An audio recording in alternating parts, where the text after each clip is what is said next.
एक सन्त सधैँ भगवानको तपस्या गरिरहन्थे। सन्तको ठूलो तपस्याबाट खुशी भएर भगवान साक्षात उनका अघि प्रकट भएछन्। प्रसन्न भगवानले सन्तलाई वर माग्न अनुरोध गरे।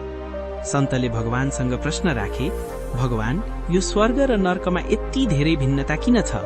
किन दुवैलाई उस्तै बनाउन नसकिएको? यसबारे जान्न चाहन्छु।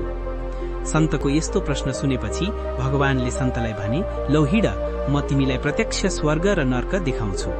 सुरुमा भगवानले सन्तलाई नर्क लगे। नर्कमा उनीहरू पहिले एक विशाल भोजन कक्षमा पुगे।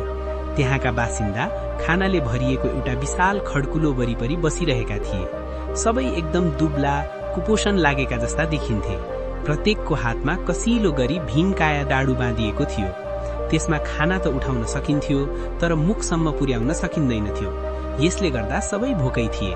सबैको अवस्था भयावह थियो। यो देखेर सन्तले भगवानसँग त्यहाँका बासिन्दाका हातमा त्यत्रो डाडु बाँधेर अन्याय भएको गुनासो गर्न थाले। जवाफमा भगवानले भने, यसको जवाफ दिनु अघि म तिमीलाई स्वर्ग पनि देखाउँछु। दुईजना स्वर्ग पुग्दा त्यहाँ पनि खाने समय भएको थियो।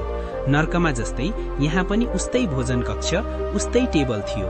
यहाँसम्म कि खानाको वरपर बसेका मानिसको हातमा उस्तै गरी भीमकाया डाडु बाँधिएका थिए। तर यहाँ भने सबै खुशी र हृष्टपुष्ट देखिन्थे। स्वर्गवासीले हातमा बाँधिएको डाडुको सहयोगले एक अर्कालाई खुवाइरहेका थिए। यो देखेर सन्तको मनमा केही बत्ती बले जस्तो भयो। खासमा स्वार्थीपनले कुनै पनि स्थान नर्क बनाइदिने रहेछ भने सहयोगीपनले स्वर्ग।